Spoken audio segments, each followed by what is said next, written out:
Robin Chung is an editor and writer for Westport Lifestyle Magazine. In only 3.5 years, she has helped grow the monthly publication from 36 pages to over 100. Most months, not every month. Previously, she worked in advertising and marketing for AT&T, Hearst Media, Ocean Spray, and Thompson Financial Services. She graduated from Barnard and has an MFA from NYU Tish's Musical Theater School. Her musical, The Top Job, is produced around the world. A mother of 3, she's an avid volunteer in the community, serves on the Christ and Holy Trinity Vestry. I used to. Used to? Yeah.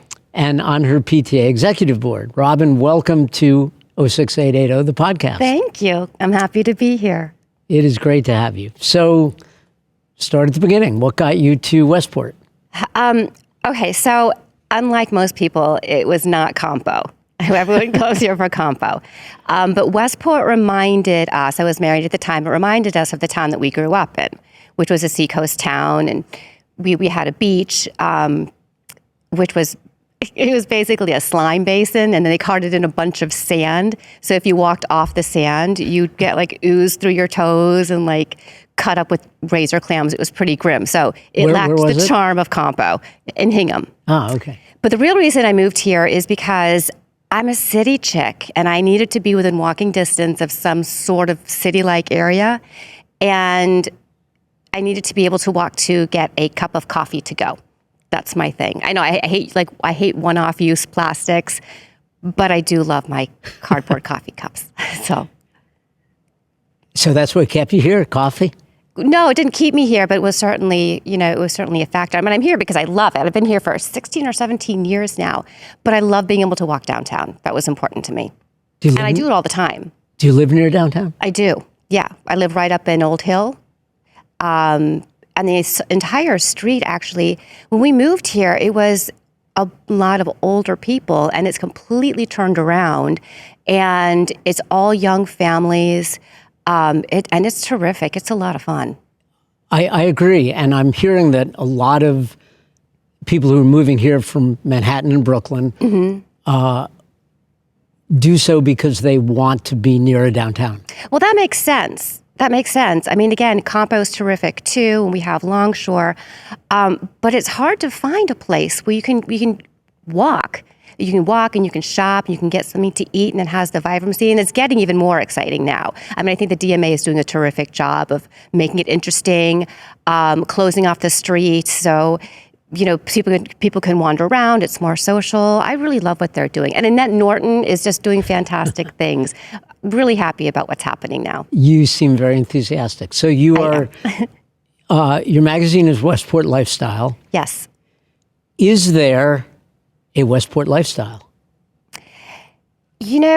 Remarkably, there is. There's one that's a perception of Westport, and that would be the wealth, and that would be the beautiful, thin people. Then there's one that is the real Westport, and it's much different. We have an enormous population of creative intellects.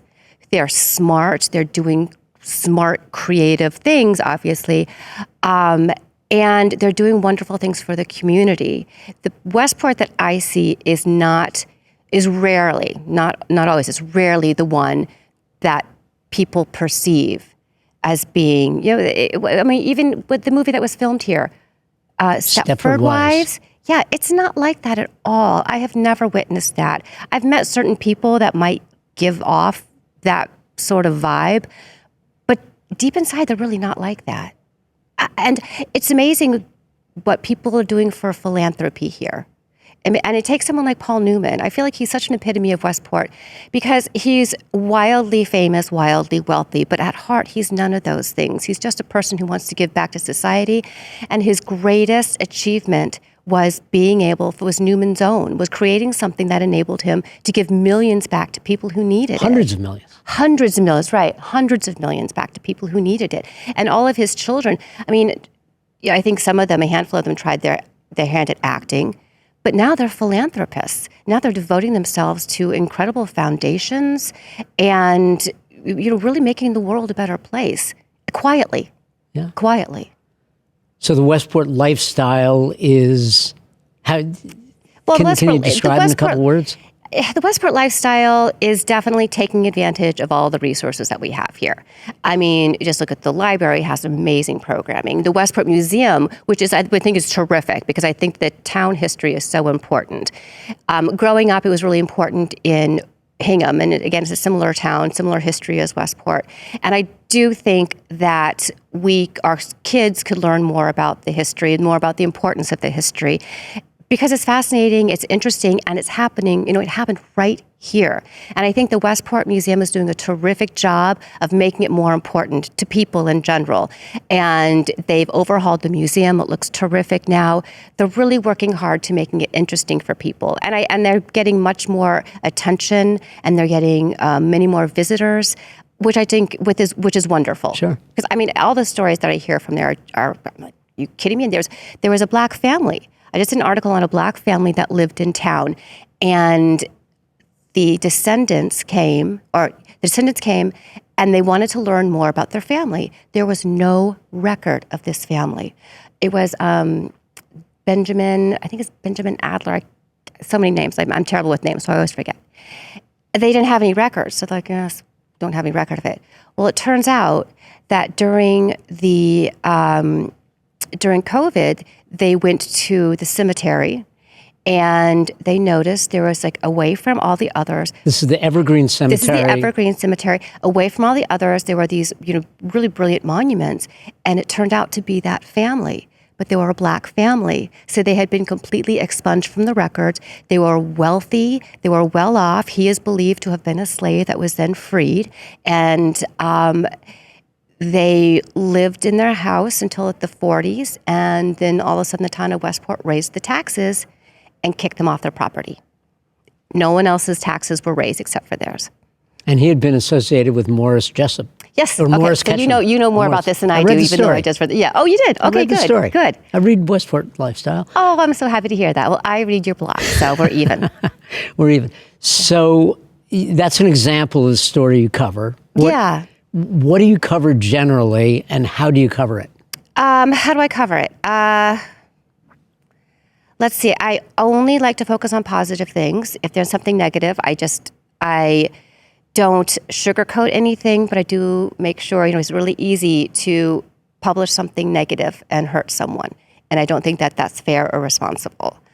How do I cover it? I'm not quite sure I understand the question.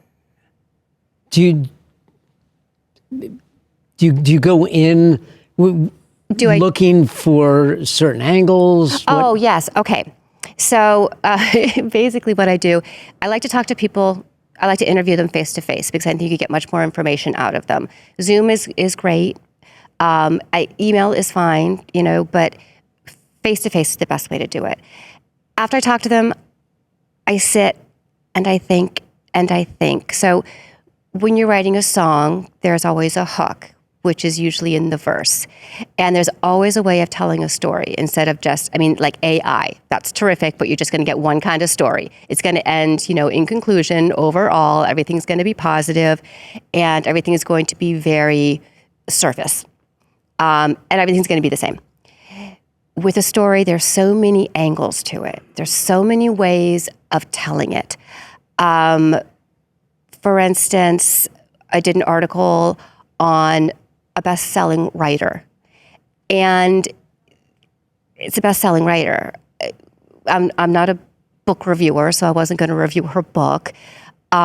She was a great writer, but there's no what's the story there? And I thought about it, and and all of a sudden I realized that she was doing some really interesting things with her publicity. She would reach out to a nail company and say, there are 3 women in this book. What are their nail colors? And they'd figure out what nail color each of those characters would wear. And then she had them made them, and she called them each after the title characters. And she would give those away when she was on her press junket. And it's memorable, and it's interesting, and it's a great idea. And it shows that she's really great at press and not just writing books. because you're never just good at writing books. There's always a lot more stuff going on. As you know, as a national best-selling book writer, there's a lot more stuff going on. So what stories stand out that you've done? Oh, I loved doing the story on Winston Allen, who you know. He has probably I think it's level 8 autism, the most severe autism. Winston Brown, sorry. Winston Allen is another man that Another very interesting guy. Very interesting man, exactly. So Winston Brown is 15 years old, and his father received a clip from someone saying that this man has severe autism, just like Winston, and they taught him to communicate by pointing at letters on a board, just on a simple board. And this boy who they weren't really able to take him on vacation. He had a lot of meltdowns. He was, he was couldn't communicate. He couldn't communicate. But he had all these other issues as well.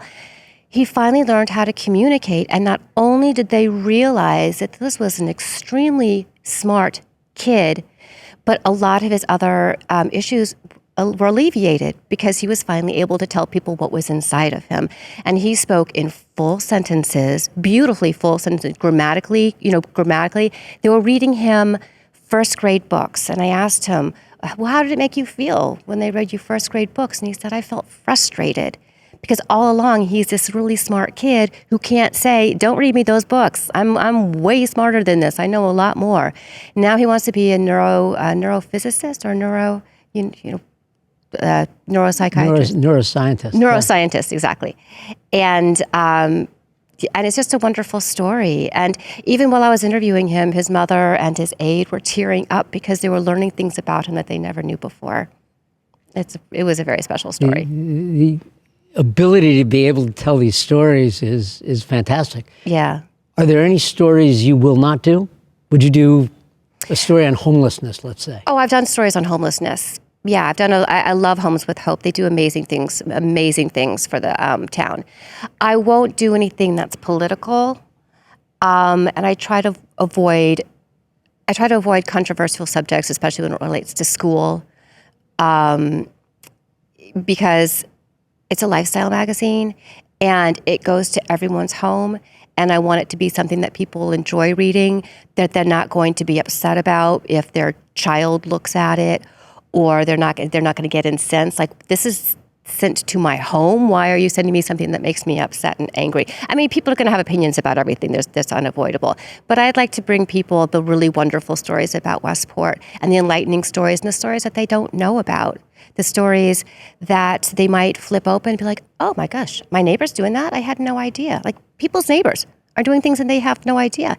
And COVID was really helpful for us, actually, because people weren't getting out, but the news was brought to them. And we get a lot of people saying how much the magazine helped them through COVID, because they all of a sudden they kind of felt like they were talking to their neighbors, they meeting with their neighbors that they weren't able to. So that was a challenging time, but it was also a lot of fun. Oh, there's also that great story about the janitor over at Bedford. Mm-hmm. I learned about it. You wrote it, and I put it in because he was too busy. He was one of our men of Westport one year, and he was too busy because he was going to school, and his wife was pregnant, and his father was sick, and so I lifted the story from your website. It was a wonderful story. So people like that all around you, they're just amazing people doing amazing things. And I think there's a perception when you hear Westport Lifestyle Mm-hmm. that it'll be all about architecture and decor and there are plenty of magazines, plenty of Instagram accounts, plenty of people doing aspirational Westport. In fact, someone even mentioned to me the other day saying, oh, Westport Lifestyle, that's an aspirational magazine. And so we were like, not really. No, I mean, it is. Some of it is, because, who doesn't love to look at that? But it's everyone. Because, I mean, not to be corny, it's going to sound so corny, but everyone around here is aspirational. I mean, everyone's doing really cool things. I mean, that more than anyone, right? We are surrounded by very cool people. We are, which is what keeps us here for the most part. So who are your readers? Oh my gosh, everyone. I mean, I get feedback from everyone. A woman came up to me and told me that she that she and her kids read it together. There was an article about Officer Bergamo. So Craig Bergamo of the Westport PAL. Yeah, and he's been promoted. So amazing man, grew up in the foster, bounced from homeless shelter to homeless shelter, and he now practically runs Westport. I mean, he's so involved in this community. And this woman was so moved by it that she had her children read it.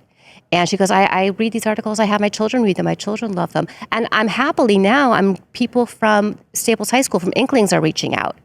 And they want to, participate, and they want to help write an article, which I think is terrific, because I've always wanted that. I've always wanted different people from different backgrounds to write about it. So yeah, the senior citizens, I dropped them off to the what's it called? Senior Center. The Senior Center. They enjoy them. I think it appeals to everyone. I hope it does. Don't know for sure. What kind of feedback do you get? Do people ever criticize or say, why did you do this? Or? People do. I mean, sometimes an article will strike someone as being, this is not my Westport. Well, it is. But for the most part, fortunately, we get very, very positive feedback. And that's always nice because, again, as you know, you get more feedback on your blog. But when you put yourself out there creatively and you're writing something, and you don't hear back. There's not an outlet to hear back unless they want to, look up your email address and write you the email address. And I do get that periodically, which is nice. But it's kind of like being, in a movie. You act your heart out, you put yourself out there creatively, which is also always a tricky thing to do, but you don't get any feedback. You're not watching the people in the audience. You're not looking at how they're reacting to it. So you really don't know a lot of the times. It's the writing that I do. I get instant feedback on 06880, and when I write a book, it comes out a year later. I have to read it myself to remember what I'd written. Right. Right. So it's a very different way of operating. It is. And sometimes you go back and you read it and you're like, oh, oh gosh, I didn't know I wrote that. Sometimes I'm pleased, sometimes. Surprises? Anything surprise you in the years you've been here and the stories you've done? Any surprises? Well, only in so much as I'm impressed with people. Well, you know what? I take that back. Sometimes I think I'll be impressed by someone and I'm not. And and that's hard because I'm like, okay, now I have to write something about them that's interesting and energetic. And quite honestly, I don't really find them interesting or energetic. And that's always a challenge. I mean, I think there's something interesting about everyone, but sometimes it's a challenge. More often than not, I speak with someone and I'm wowed. And I just sit down and I'm like, okay, this is an incredible story. This is an incredible story. And then, but I can't start out every single article as this is an incredible story because I think that would get a little boring after a while. But that's it. No real whoa. Yeah. Moments. So besides Winston Brown, who else is memorable of the people? Well, Craig Bergamo. I mean, and I love Annette Norton's story. Savvy and Grace. Yeah, and then she did her home. Oh my gosh, there's so many stories. I mean, think back upon everything I've done. I just did one recently on Allium Eatery, run by two women. It's a hot spot in Westport now. It is literally run by two women. We were chatting with her and she's like, oh, I got to go get these people menus. I got to go do this. I got to go do this. It's really cool. And the food's delicious. And you brought that into the piece, the liveliness of the place and the fact that they were doing it on their own. I find with every single store, with every single restaurant, with every single person, they're always doing something other than just running a restaurant or running a store. There's a reason why they're doing it. And I think the reason why and how they're doing it, that's the story. Not just that there's a new hotel in town, but who are the people behind it? Why are they doing it like this? What decisions did they make? What do they think is really great about it? Because it's always different. That's always different for everyone. There's always something special about every place. So let's talk about your Westport. Yes. What is your go-to place? My go-to place, I spend probably too much time with the Spotted Horse just because my kids will eat there. And the Spotted Horse, I know there's all these great new coffee shops in town, but I do love Starbucks. So if I do go to get coffee, I get my tall Pike place at Starbucks. I still do. I need to branch out more. So You're right by Gigi and Joe's. I know. I need to start going there. I'm very provincial. I love the new Mexique store. I mean, the restaurant. My kids will eat there, and so they love it. I'm really limited by what my kids will let me drag them to. Odalise, the Porch, of course. Andrea and her husband, they're such lovely people. And the menu's delicious. I love they have an egg white wrap that I love. It's so good. And where else would I like to go? Well, shopping, of course. I love Middlemarch and I love West. And any way you can go to get something unique, I think is fun.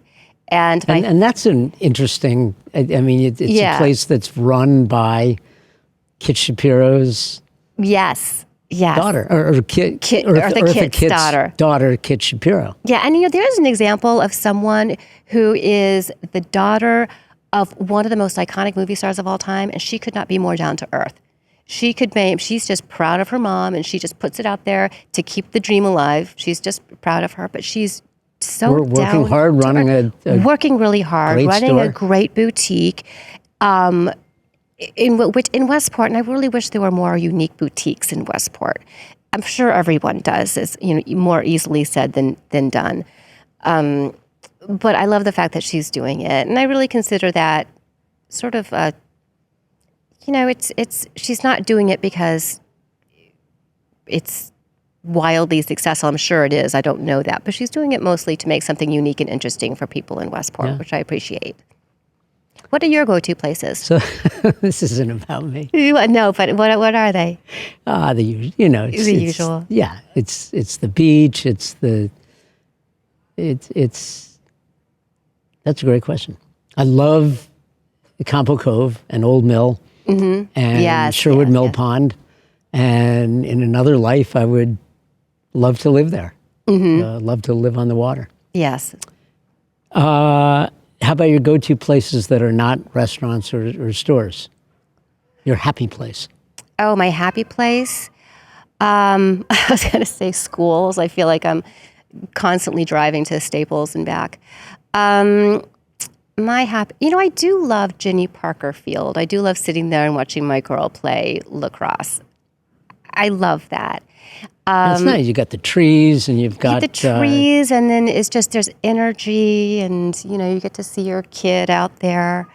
My son plays rugby now, but he's a freshman. He hasn't been in a game yet, but I'm sure I'll enjoy that too. I do a walk that I absolutely love. I call it my Susie Loop, and I start at my home and I walk down to Riverside, walk around to where Saugatuck Boat is, Saugatuck Rowing Club, over the bridge, down Imperial, across Imperial, and through downtown. And I love that walk because I get to see a little bit of everything. It's a good long walk. I get to see a little bit of everything.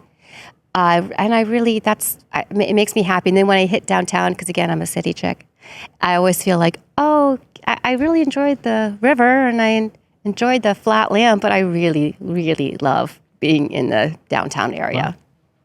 And don't worry as you walk along about being struck by a car? No, but I was listening to a podcast called My Favorite Murder, and it kind of freaked me out at one point because it's all about murder. So sometimes I would start looking around and making sure that there was not anyone about to, I don't know, shoot me or do whatever they do in the podcast. So just a couple more questions, and this is great. If you went back to Hingham, or were talking to somebody in Manhattan or Brooklyn, and they found out that you're the editor of Westport Lifestyle, and they say, tell me about Westport, but it's got to be quick. So everyone What do moves you here for tell 'em? combo. So everyone moves here for combo. I say it's a town full of successful creative types for the most part, financial people, but a lot of successful creative types that really care about the community, a lot of artists, a lot of interesting programs going on, charitable foundations. It's a seaside town. Gosh, that's a really great question. I got to think about this more. Because it's different from, and it has a different feel than any other town. And I think older people perceive Westport differently as the younger people that come in. And maybe that's not unusual, but I think certainly now it is, because you have so many new people coming in and they're creating their own identity. And you have the much older people that have their own identity. And especially in the past year, I've noticed that the population has really changed a lot. So it's different now than it was even a year ago. Good different, bad different, or just different? I don't know. I think it's more inclusive. But I really don't know, because I don't know the younger families well enough. And I don't know how they're going to come in and they're going to change the landscape, because they will at some point. If Max Crowley is any indication, then I would imagine it would be a positive thing, because I know he is trying to do a lot of fun things. So the 30-year-old director of Westport Downtown Association. Yeah. And as far as I know, he's doing a really good job, and I love his ideas. Putting an ice skating rink on Veterans Green and things like that, a fresh perspective. Because once you've been here for a while, you're sort of like, oh, there's a library, and we're not going to change that, and there's this, and there's no need to change that. And it's easy to get stuck in that. So I'm hoping that'll become a vibrant town. I'm hoping that people continue to be really friendly. We've always lived in a friendly area.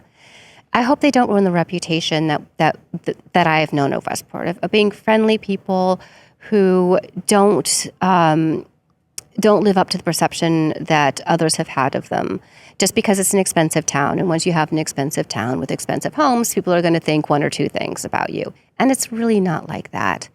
I hope it doesn't change.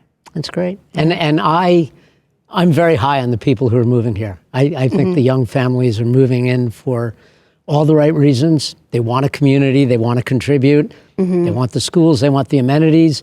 And they're coming in with the idea that we're not just living here, but we want to make it a really great place, even better than it is. Oh, good. I'm glad that you found that. I absolutely am very, very high on the newcomers. Oh, good. Okay. And last question. Yes. If you could do a story on any one person in town, one person in town, one get, who would it be? I got to be honest, we've gotten a lot of good gets. So,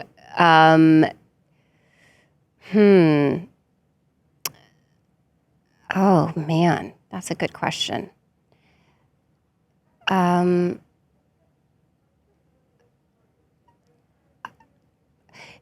would the get be a get because they'd be impossible to get? Or just the person you want to sit down and chat with? Person I want to sit down and chat with.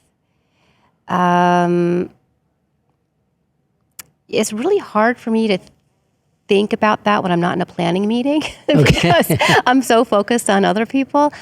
I mean, maybe if one thing, I'd like to learn more about the black duck and what motivates him, because he doesn't really talk to people. I mean, he doesn't really do a lot of talking. And I think there's an interesting story there. And that place has been plugging away for a long, long time. Yeah? Long time.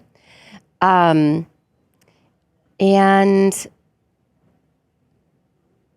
I'd want to talk to... That's a good question. Can I get back to you on that? Sure. Okay. Sure. I will tell you mine. Mine is Keith Richards. I guess he's Weston. I didn't think about that. He's close enough. I okay. would. I'm going to change my answer to Keith Keith, if you're out there Richards. watching, give me a call. Yeah. You're my one that I want to sit down and talk with. Keith, you're mine too. All right. We can do a double interview. We can interview together. All right, Keith, you can do. Call us. You just call us. Call us. All right. Yeah. Robin, this is great. Learned a lot about Westport and Westport Lifestyle and Westport Lifestyle Magazine. Well, thank you. Thank you for having me. This was a lot of fun. It's been great. Yeah.